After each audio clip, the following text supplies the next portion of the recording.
Merhabalar değerli izleyenler, Gül'ün Mutfak Aşkı YouTube kanalına hoş geldiniz. Pırasa, patates, un ve birkaç malzemeyle hazırladığım pratik bir tarifle karşınızdayım. 200 gram pırasa kullandım. Kalın olanlarını 4'e böldüm.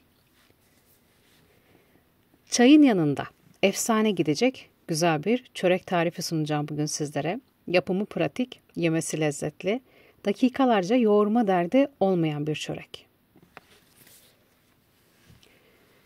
Pırasayı doğrayarak yapımına başladım tarifin.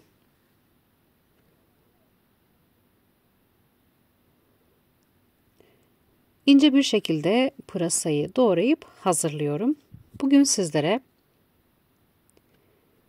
yapımıyla, lezzetiyle her zaman evinizde pişireceğinizi düşündüğüm bir tarifle geldim. Pırasayı doğradım. Büyük boy bir tane de patates. Önce yuvarlak şekilde doğradım. Sonra ortadan ikiye kestim. İnce ince pırasa gibi aynı şekilde doğruyorum. Malzemeleri çiğden kullanacağım için gayet ince doğradım. İçerisinde çiğ kalmasın diye. İç harcı çiğden kullanacağım. Üzerine 4 yemek kaşığı zeytinyağı ekliyorum. 1 tatlı kaşığı pul biber, 1 çay kaşığı karabiber ve 1 tatlı kaşığı da tuz ekledim. Tuz miktarını kontrollü ilave edin. Hamur yoğurur gibi karışımı yoğuruyorum. Bu şekilde hem pırasanın ezilmesini sağladım hem de içerisindeki yağ, baharatlar, tuz tamamen karıştı. Sıra geldi hamuru hazırlamaya. 1 tatlı kaşığı kuru mayayı kaseye ekledim. Üzerine bir miktar ılık su ekliyorum. Mayayı ılık suyla eriteceğim. Karıştırıp maya eridi. Bir tane yumurta kırıyorum. Yumurtayı da tamamen karıştırıp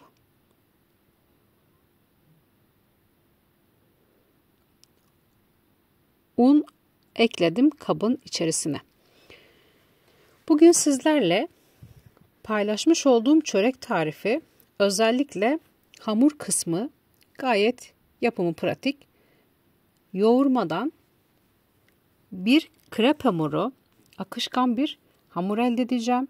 Sonrasında detaylı tarife devam edeceğim. Toplamda 12 yemek kaşığı un, 1 tatlı kaşığı tuz ve 2 su bardağı su kullandım. Akışkan, krep hamuru kıvamında bir hamur elde ettim. İçerisinde hiçbir topaklanma kalmayana kadar karıştırdım. Hazırladığım hamur hazır.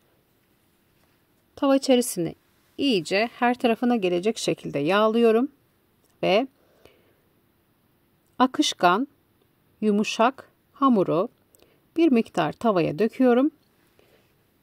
Sonra hazırladığım patatesli, pırasalı iç harç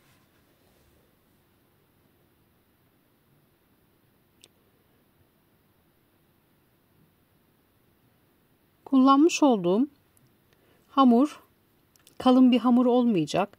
Bir kısmını altına döktüm, bir kısmını harcı tavaya aldıktan sonra üzerine döküyorum. Ben fırında hazırladım. Dilerseniz ocakta da yapabilirsiniz çevirerek ters düz. Bol malzemeli, içi yumuşacık, dışı çıtır çıtır bir tarif. Kalan hamuru da her tarafına gelecek şekilde tavaya aldım. 180 dereceli fırında yaklaşık 40 dakika pişirdim. 40 dakika sonunda dinlendirip servise alıyorum. Hazırladığım tarif karşınızda.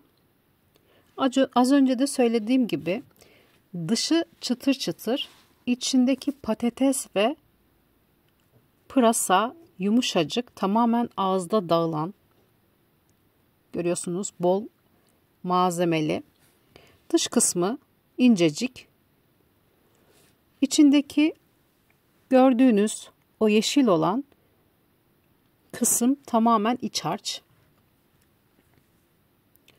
Hazırlamış olduğum tarifi